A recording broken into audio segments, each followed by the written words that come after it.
बिस्मिल्लाहिर्रहमानिर्रहीम। Jacob news के programme ख़बर ऐं हक़ीक़त में आऊं आहियां अवां जो मेज़बान सैयद ज़मीर आलम। नाज़रीन, जेकब आबाद ज़िले जी अगर सियासत जी ॻाल्हि कजे त हिन ज़िले अंदरि जेका सूरत हाल बणी आहे, गुज़िरियल 10 सालनि खां वठी सिंध हुकूमत पाकिस्तान पीपल्स पार्टी वटि रही आहे। पाकिस्तान पीपल्स पार्टी पंहिंजे दौरे हुकूमत में पंहिंजे शहरनि में आवाम खे छा छा डिलीवर कयो आहे ऐं केतिरी कारकर्दगी तसली बख़्श रही आहे। इन मौज़ू ते अॼु असां पंहिंजे प्रोग्राम में दावत ॾिनी आहे मीर अली नवाज़ ख़ान पांवर खे, जेके पाकिस्तान पीपल्स पार्टी तालके जेकब आबाद जा सदर आहिनि। अस्सलाम वालेकुम। वालेकुम साईं, शाह साहब महिरबानी। असांजे प्रोग्राम में तव्हांखे भलीकार। महिरबानी। मुंहिंजो पहिरियों सवाल तव्हांखां इहो आहे त पाकिस्तान पीपल्स पार्टी खे हुकूमत गुज़िरियल 10 सालनि खां वठी मुसलसिल जेको आहे हुकूमत आहे, त जेकब आबाद ज़िले में तव्हांजी पार्टी हितां जी आवाम खे छा डिलीवर कयो आहे? साईं, सभिनी खां पहिरियों त मां शुक्रगुज़ार आहियां तव्हांजी टीम जो ऐं जेकब न्यूज़ जो मूंखे मौक़ो ॾिनो। जी साईं, गुज़ारिश आहे त पीपल्स पार्टी खे जॾहिं बि हुकूमत मिली आहे त उहा को प्लेट में सजाए करे न मिली आहे, पर वॾी हिकिड़ी जदोजहद ऐं क़ुर्बानीनि सां मिली आहे। जीअं त 2008 खां तव्हां हुकूमत जेकी असांखे मिली, उन में वॾो बिग लॉस इहो थियो, मोहतरमा शहीद जी शहादत। इहो कंहिं वॾी जेको ॻाल्हि, तमामु वॾी ॻाल्हि खे पोइ बाद में हुकूमत इहा मिली। ऐं जहिड़े सिनेरियो में हुकूमत मिली त तव्हांखे ख़बर आहे, मर्द हुर आसिफ अली ज़रदारी साहब जॾहिं उते नारो हयो त पाकिस्तान खपे, ऐं उन खां पोइ हिकिड़ो फ़ौजी आमिर जेको आहे उते वेठल हुयो, ऐं उन खे हटाइण ऐं उन खां पोइ जेको आहे 18वीं तरमीम ऐं तरमीमनि खे बाद में जेको आहे सॼो करणु, उन्हनि खे तव्हांजो परवेज़ मुशर्रफ साहब खे प्रेसिडेंट हाउस मां कढणु, इहो हिकिड़ो वॾो चैलेंज हुयो जेको। ऐं हुकूमत बि जेकी मिली त उन में बि तव्हांखे पाण ख़बर आहे त उहा बि को एब्सलूट मेजॉरिटी हुई कोन, ऐं जेको थी सघियो उन्हनि करण खां बाद काफ़ी तव्हांखे ख़बर आहे त जेको मुशर्रफ साहब ॾेई वियो हुकूमत, उन में ड्रोन हमला हुया, IMF जा लोन हुया, ऐं बेरोज़गारी हुई, मुल्क में लॉ एंड ऑर्डर जी सिचुएशन तमामु घणी ख़राबु हुई, ऐं काफ़ी जेके इशूज़ हुया उनखे सही कंदे कंदे जेको 2008 खां 2013 वारो पीरियड हुयो, उहो त तमामु घणी हिकिड़ो जदोजहद ऐं जेको आहे उनखे करेक्ट करण में उहो टाइम लॻी वियो। बाद में उन खां पोइ तव्हांजो 2013 खां पोइ जेकी हुकूमत 2013 में आई त वफ़ाक़ में पंहिंजो नून लीग जी हुकूमत ठही, ऐं सिंध में जेको आहे पीपल्स पार्टी जी हुकूमत ठही। सो ही काफ़ी हर्डल्स हुया, काफ़ी चैलेंजिस हुया, जेके 2008 खां 2013 ताईं उहो गोल अचीव न थी सघिया। ठीकु आहे, उहो सूरत हाल त माज़ी में जेका जीअं तव्हां ॿुधायो। हाणे असांजो जेको आहे हिन वक़्तु जंहिं असां ज़ाहिर ॻाल्हि आहे पंहिंजे शहर जी ॻाल्हि कंदासीं, ऐं भले ठीकु आहे, खणी हिते MNA MP पीपल्स पार्टी जो न चूंडिजी सघियो, उहो बि हिकिड़ो फैक्ट आहे। तव्हां उन ते बि असांखे ज़रूरु जवाबु ॾियो रीज़न कहिड़ा हुया। पर जेकॾहिं हिते तव्हांजी पार्टी जो हिकिड़ो नेटवर्क आहे, तव्हांजी पार्टी जो हिकिड़ी तंज़ीम साज़ी आहे, हिकिड़ी मज़बूत सिस्टम आहे, उन जे थ्रू जॾहिं तव्हां हिते आयो त हितों जे आवाम खे, हितों जे माण्हुनि खे सिहत जी सहूलियत हुजे, तालीम जी सहूलियत हुजे, असांजे इदारनि जी जेका तबाही थी चुकी आहे, हेॾो बहितरीनु इदारो जिम्स आहे या सिविल हॉस्पिटल जी जेका तबाही आहे, इन जो ज़िम्मेवार कंहिंखे सम्झो था? साईं, इन में सभिनी खां पहिरियों त इहा ॻाल्हि आहे त मौजूदा जेकी हाणे 2013 खां पोइ हुकूमत वफ़ाक़ में हुई, नवाज़ लीग जी ऐं प्रोविंशियल हुकूमत जेकी हुई पंहिंजी हुई पीपल्स पार्टी जी, उन खां पोइ काफ़ी जेके आहिनि जेकाबाद में रिफॉर्म्स जेके थिया, जंहिंमें जेको आहे रोड इंफ्रास्ट्रक्चर जो 2010 ऐं 12 जी जेको फ्लड हुयो, रेन फ्लड ऐं जेको आहे ॿियो फ्लड जेको आयो, उन में सफ़ा असांजो इंफ्रास्ट्रक्चर तबाह थी चुकियो, तव्हांखे पाण ख़बर आहे। उन में पीपल्स पार्टी वॾो हिकिड़ो कमु कयो। हाणे जेकी हेल्थ में अगरि तव्हां अचो, हेल्थ सेक्टर ते अगरि ॻाल्हायूं त सेक्टर वाइज़ ॻाल्हायूं त state of the art building जेको आहे जिम्स जी सूरत में तव्हां वटि जेको आहे मौजूदु आहे, NICBD जो। इहो कंहिंजो कारनामो आहे? इहो US इदारे जे तरफ़ां आहे या तव्हां पीपल्स पार्टी? बिल्कुलु पीपल्स पार्टी तरफ़ां चेयरमैन बिलावल भुट्टो साहब जी तरफ़ां जेको आहे NICBD जेके सॼे सिंध में थिया, ऐं उन खां पोइ जेको आहे अगरि जिम्स जे मथां अचे त पीपल्स पार्टी ई हुई, जंहिं असांजे MNA साहब। जिम्स में त पीपल्स पार्टी जो पैसो त ख़र्च न थियो न साईं, वरिती त पीपल्स पार्टी न। असांजे MNA जेको उन महिल हुयो, उन रिक्वेस्ट कई हेलरी क्लिंटन साहिबा खे, उन्हनि उहो ॾिनो। ऐं लाज़मी ॻाल्हि आहे, हर तरह जी हर्डल हूंदियूं आहिनि, ईअं डायरेक्ट अची करे कोई बि अची करे एॾो वॾो इंफ्रास्ट्रक्चर या एतिरो लैंड हुई, सभु कुझु हुयो, उहो ईअं डायरेक्ट अची नथो करे सघे। जॾहिं असांजी सिंध गवर्नमेंट उन खे हर शइ प्रोवाइड कई। जिम्स जो हिते तामीर थियणु हलणु तव्हां था चओ त इहो पीपल्स पार्टी बिल्कुलु 100% पीपल्स पार्टी उनजी ऑनरशिप खणे थी, 100% खणे थी, बिल्कुलु खणे थी।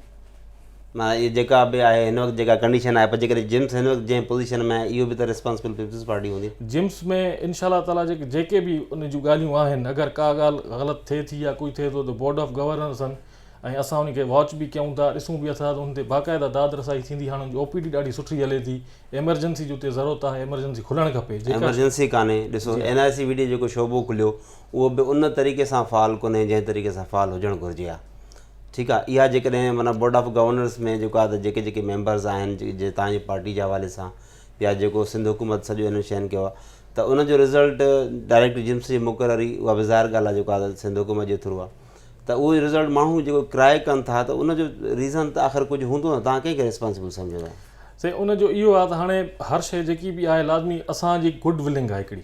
असां as a goodwill Peoples Party जी गुड विल इहो आहे त एतिरो वॾो छाजे लाइ सॼे सिंध में तव्हां जेको गिम्स सुठो कमु करे थी उहो त हाणे वॾी बाक़ाइदा पाण खे खणी वई आहे मथे। उन खां पोइ सेकेंड जेको ठहियो आहे त उहो तव्हां जेकाबाद में जी जिम्स जे नाले सां जेकी हॉस्पिटल आहे, state of the art building आहे, सुठा डॉक्टर्स, हर शइ जेको आहे।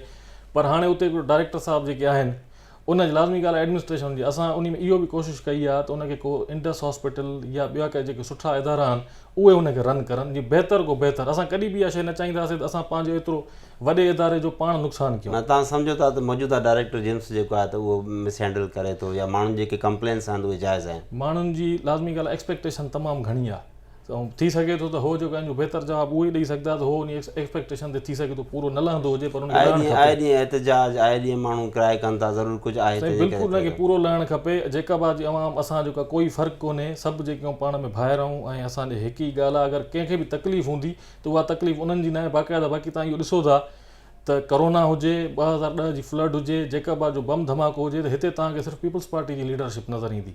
तव्हां हाणे ॾिसो था जेके मौजूदु आहे असांजा सिलेक्टेड MNA साहिबान आहिनि या MPA साहिबान आहिनि, उहे कोरोना सॼे सीज़न में किथे हुया, 2016 जो बम धमाको उन महिल किथे हुया, असांखे त साल थी वियो आहे, असां उनखे ॾिठो ई न आहे ग्राउंड ते। MP जेकब सां असांजा प्रोग्राम थिया हिन सिलसिले में।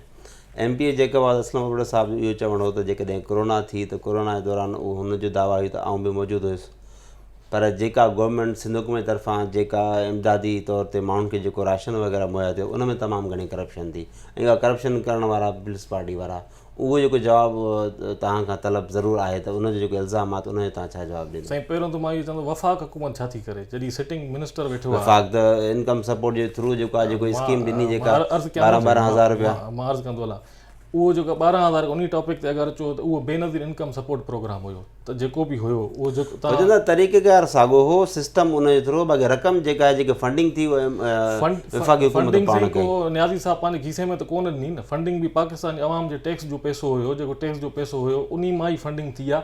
अगरि स्ट्रक्चर ई न हुजे हा जेको बेनज़ीर इनकम सपोर्ट प्रोग्राम जो हेठों खां वठी मथों ताईं स्ट्रक्चर ठहियलु हुयो, मोहतरमा शहीद जे नाले सां इन्हनि खे नालो चेंज करे इंसाफ़ किफ़ालत प्रोग्राम नालो उन सां करण सां कोई फ़र्क़ु नथो पए। माण्हुनि जे दिलनि में मोहतरमा बेनज़ीर भुट्टो साहिबा या भुट्टो साहिबु अॼु बि ज़िंदा आहे। हे मौज़ू विच में अची वियो। पहिरियां जेको मां तव्हां खां पुछा कई त जेको जेके राशन तक़सीम थियो उन में जेको आहे त जीअं MPA असलम अबड़े जेको आहे एलिगेशन इहो लॻायो हो त हिन में तमामु घणी करप्शन थी आहे, तक़रीबन 3.5-4 करोड़ जो सामान जेको क्लेम थियो, बाक़ी जेको आहे त माण्हुनि खे मिलियो तमामु घटि, उन में बि तमामु घणी करप्शन थी।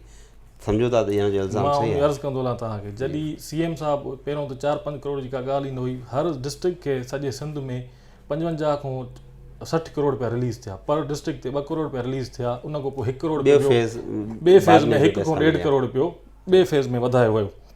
उन में मां पाण as a taluka president Peoples Party Jacobabad मां CM साहिब खे पाण गुज़ारिश कई ऐं रिटर्न में लिखियमि CM साहिब खे त साईं हे जेके अमाउंट आहे हे तमामु घटि अमाउंट आहे। डिस्ट्रिक्ट जे लाइ अगरि राशन ॾिनो वञे हर कंहिंखे ॾियणु खपे त तक़रीबन पर डिस्ट्रिक्ट ते 25 करोड़ रुपए जो असांखे फस्ट फेज़ ॾियणु खपे।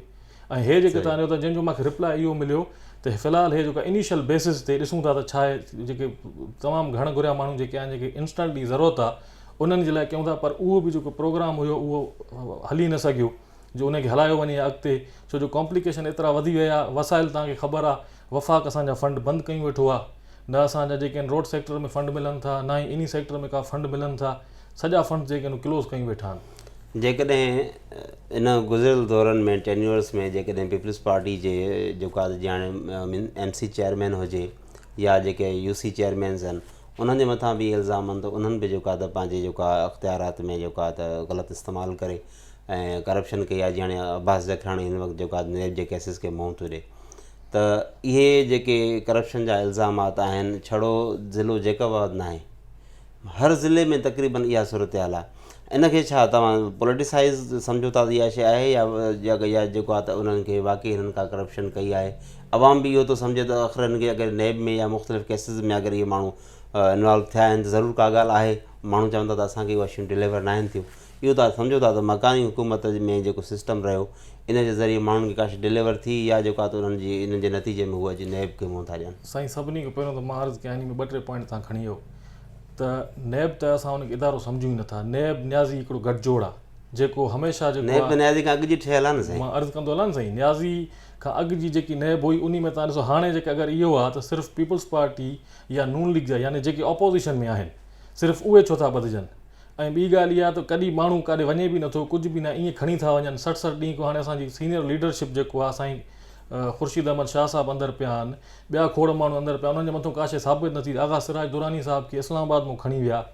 असांजे जेके आहिनि डिवीज़नल प्रेसिडेंट वज़ीर जेल ख़ानाजात मीर एजाज़ जखरानी साहिब जे मथां हलनि था, आसिफ़ ज़रदारी साहिबु हुजे, मैडम फरियाल टालपुर साहिबा हुजे, ऐं ॿिया अहिड़ा खोड़ नाला आहिनि, उन्हनि जे मथां कुझु साबित थियो न आहे। ऐं एतिरा उहे माण्हू आहिनि त कोन त हलिया वधि में तव्हां थी सघे ECL ते नालो रखो, पर उनखे खणी वञणु, उन्हनि खे खणी वञी करे ऐं पंहिंजे हुन में इस्तेमालु करणु त साईं असांजी हे ॻाल्हियूं मञूं त ठीकु आहे। हे त थियो नैब जी ॻाल्हि। ऐं ॻाल्हि इहा आहे त मुलज़िम ऐं मुजरिम में फ़र्क़ु आहे। जॾहिं हुनजे मथां साबित थिए तॾहिं उहो मुजरिम बिल्कुलु उहा करप्शन हुन कई हूंदी। ऐं जंहिं बि करप्शन कई, असां करप्शन खे कॾहिं बि डिफाइन कोन था कयूं, जंहिं बि करप्शन कई आहे उनजे ख़िलाफ़ु एक्शन थियणु खपे। बिल्कुलु। पर शहर जेकब जी ॻाल्हि कजे या मुख़्तलिफ़ यूसीस जी ॻाल्हि कजे त जेतिरी फंडिंग थी ओतिरो डिलीवर थी सघियो आहे? साईं अर्ज़ु इहा एक्सपेक्टेशन मां वरी उहा ॻाल्हि कयमि तमामु घणी आहे। हाणे अगरि यूसीस ते अचूं त यूसीस जो फंड जेको आहे उहो तक़रीबन 4-5 लख रुपया उनजो फंड आहे यूसी जो। पर यूसी चेयरमैन खां तव्हां अगरि पुछो, डिस्ट्रिक्ट काउंसिल जो मेंबर जेको यूसी में चूंडबो आहे उनखे त कुझु आहे ई कोन जो उनखे कुझु मिलियो हुजे। 4 साल जो असांजो जेको जेकब आहे जो टर्म गुज़रियो आहे, पर डिस्ट्रिक्ट काउंसिल जे कंहिं बि मेंबर खे ₹1 जी बि स्कीम कोन मिली सघी आहे, छो जो असां वटि फंडिंग हुई कोन। पर यूसी जो जेको चेयरमैन आहे उनखे 4 खां 5 लख रुपया, 5 लख तव्हां सोचो त उहे उनखे मिलिया आहिनि, जंहिंमें मोर देन 2.5 लख रुपया त तनख़्वाहूं आहिनि। यूसी जो जेको स्टाफ आहे उते स्वीपर आहिनि, उते पंहिंजो जेके माली आहिनि उनजी पघार 2.5 खां 3 लख रुपया उहा आहे। हाणे मूंखे तव्हां ॿुधायो त बाक़ी बचा हुन में 1 या 1.5 लख रुपयो, 1.5 लख रुपए में यूसी में कहिड़ो कमु आहे? स्ट्रीट लाइटियूं लॻी सघनि थियूं, पुल ठही सघे थी, रोड रस्तो ठही सघे थो, 2.5 लख में थी छा सघे थो जो उहा का ॻाल्हि करे। इन में कमु करण जी ज़रूरत आहे। मां सिंध गवर्नमेंट खे बि कमु करण जी ज़रूरत आहे त उन्हनि खे तव्हां एतिरो पावर ॾियो, उन्हनि खे एतिरा इख़्तियारात ॾियो जो डिलीवर करे सघनि। शहर जे मिठे पाणी जो मसइलो जूं आहे उहा अञा ताईं उन स्कीम चङी तरह मुकमिल फ़ाल न थी चुकी आहे।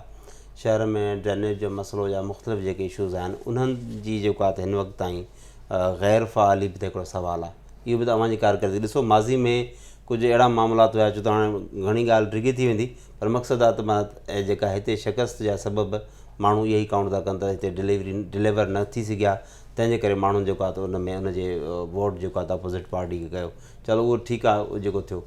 हाणे जेको आहे हिन वक़्तु जेका माण्हुनि जी बुनियादी ज़रूरत आहे, हाणे जेकॾहिं माण्हू दांह था कनि त असांखे पाणी कोन थो मिले त चयो थो वञे त बाबा अञा ताईं प्रोजेक्ट कंप्लीट कोन्हे। जेकॾहिं असां प्रोजेक्ट वारनि सां ॻाल्हायूं था उहे था चवनि त असां खां प्रोजेक्ट जेको आहे त हैंडओवर कनि ऐं असांजी तरफ़ां मुकमिल रेडी आहे। जेकॾहिं बिजली जो मसइलो आहे माण्हुनि खे त ॻाल्हि थी कजे, जेकॾहिं सिंध हुकूमत जे माण्हुनि सां पाकिस्तान पीपल्स पार्टी वारनि सां उहे चवनि था त वफ़ाक़ी इदारो आहे, असां छा था करे सघूं। मक़सदु आहे हिन वक़्तु अवाम तमामु घणो सफ़र थो करे, त कम अज़ कम मिठे पाणी जे हवाले सां त को ब्रेक थ्रू थियणु घुरिजे। मां अर्ज़ु कंदो हलां त अॼु असांजी अॼोके ॾींहं में ई असांखे पंहिंजे चेयरमैन साहिब तरफ़ां हिदायतां हुयूं त अवाम जे मसाइल ऐं बिजली जेके ख़ासि तौर ते लोड शेडिंग आहे ऐं सिंध जे विरहांगे जो जेको इशू जेको बिल मंज़ूरु कयो अथऊं त कराची खे जेको आहे सिंध खे अलॻि पावर ॾेई करे को अहिड़े नमूने सां ठाहिणु चाहिनि था, 18-19 तरमीम जी भञकड़ी करणु चाहिनि था। अॼु उन जी असांजी रैली हुई। बिजली जो जेको दौरानी आहे उहो तव्हां पाण ॾिसो था त ॿारहाली में जेको देहात आहिनि उते त बिजली आहे, ॾींहंनि जा ॾींहं न आहिनि। मुंहिंजो पंहिंजो देहात सां ॿारहाली सां तालुक़ु आहे त ॾींहंनि जा ॾींहं लाइट कोन्हे। शहरनि में 16 खां 18-19 कलाक लोड शेडिंग जी ड्यूरेशन थी वई आहे। तव्हां पाण ॾिसो था इहो प्योरली जेको आहे वफ़ाक़ जो चैप्टर आहे, प्योरली वफ़ाक़ असां वफ़ाक़ चैप्टर बिल्कुलु आहे। ॾिसो न, इहे वफ़ाक़ी इदारा तव्हांजे सूबे में कमु था कनि।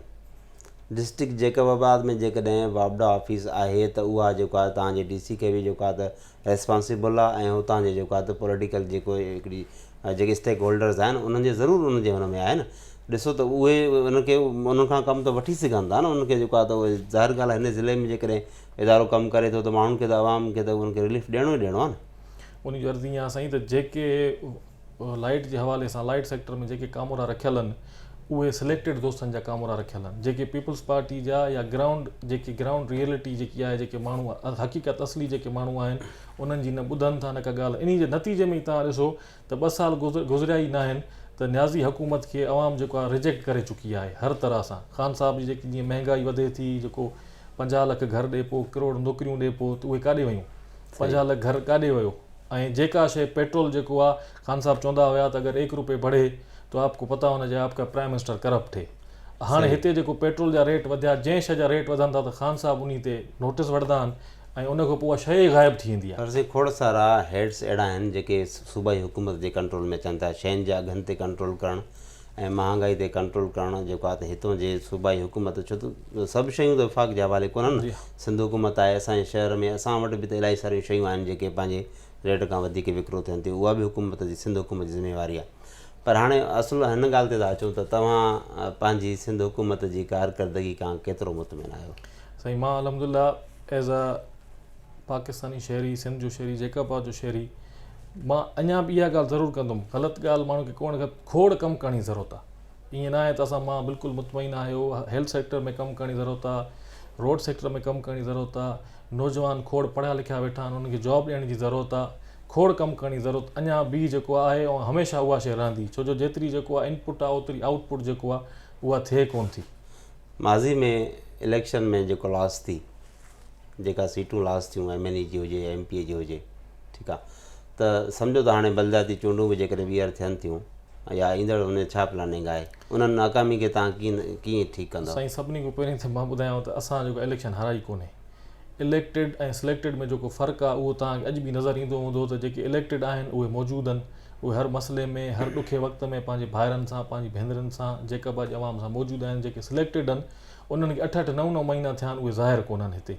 हिकु त इहो मेजर फ़र्क़ु आहे। ॿी ॻाल्हि इहा त अगरि इलेक्शन जे तव्हां अचो त असां वटि एतिरा सबूत आहिनि, भला असांजी रिकाउंटिंग छो नथी कई वञे? असांजी रिकाउंटिंग कोन थी थिए, दॿा छो नथा खोलिया वञनि? त दूध का दूध पानी का पानी थी वेंदो। सिर्फ़ु इहा ई हर कंहिंखे ख़बर आहे त जॾहिं दॿा खुलंदा त उन मां छा निकिरंदो। माना हिन वक़्तु एतिरी कारकर्दी आहे जंहिंजे बिना ते तव्हां ईंदड़ इलेक्शन खटे सघो? बेशक साईं, इंशाअल्लाह ताला तव्हां BD में ॾिसंदो, BD में असां जेको आहे एब्सलूट मेजॉरिटी सां इंशाअल्लाह विन कंदासीं, छो जो अवाम खे हे जेके मदीने जी रियासत ठाहिनि पिया, जेके नारा हुया ख़ान साहब जा, जेकी ॻाल्हियूं हुयूं, असां ई सम्झंदा हुआसीं त यार कुझु कंदो। असां हालांकि मुखालिफ़ हुआसीं पर सम्झंदा हुआसीं त ख़ान साहब कुझु न कुझु जेको आहे ज़रूरु कंदा। पर अचण खां पोइ त ख़बर पई त हिते जेको आहे जॾहिं खारो मथे कयो आहे त का ॻाल्हि आहे ई कोन। पर सिंध हुकूमत खे जेको करणु घुरिबो उन में बि जेको आहे त हिन वक़्तु ताईं जेको आहे त मुख़्तलिफ़ चओ था त मुख़्तलिफ़ इशूज़ आहिनि जेके असां डिलीवर न करे सघिया आहियूं। कोशिशि ज़रूरु आहे पर तव्हां डिलीवर न करे सघिया आहियो। बहरहाल ॻाल्हियूं तमामु घणियूं, इशूज़ तमामु घणा आहिनि जंहिं ते असां डिस्कस थी सघे पियो, पर असांजे प्रोग्राम जो टाइम कुझु एतिरो ई आहे। फॉर्मेट जे मुताबिक़ असांखे प्रोग्राम फ़िलहालु जेको आहे त वाइंड अप करणो पए थो। तव्हांजी वॾी महिरबानी, तव्हां प्रोग्राम में शरीक थियो। Thank U. नाज़रीन, इहो हुया मीर अली नवाज़ ख़ान पांवर, तालका सदर पाकिस्तान पीपल्स पार्टी जेकब जा। साईं जन जूं ॻाल्हियूं अवाम ॿुधियूं। हितां जे अवाम जी जेका तकलीफ़, जेके अहम मसइला आहिनि उन्हनि जे बारे में केतिरा अवेयर आहिनि ऐं उन्हनि जे हल लाइ केतिरियूं कोशिशूं पिया वठनि ऐं ईंदड़ वक़्तनि में अवाम वटि ॿीहर वञिणो आहे। ऐं साईं जन जो चवणु आहे त असां पंहिंजी कारकर्दगी के बुनियादनि ते ईंदड़ इलेक्शन, मकानी चूंडूं हुजनि या सूबाई इलेक्शन हुजे या क़ौमी इलेक्शन हुजे, उन में असां भरपूर हिसो वठी कामयाबी ज़रूरु हासिलु कंदासीं, छो त असां अवाम जी ख़िदमत कई आहे। असांजो प्रोग्राम अव्हांखे कीअं लॻो, पंहिंजी राय ॾियण लाइ असांजे YouTube चैनल ते विज़िट कंदा ऐं Facebook ते असांजे पंहिंजी राय ॾेई करे पंहिंजे राय जो इज़हार ज़रूरु कंदा। इन सां गॾु पंहिंजे मेज़बान सैयद ज़मीर आलम खे ॾींदा इजाज़त। अल्लाह हाफ़िज़।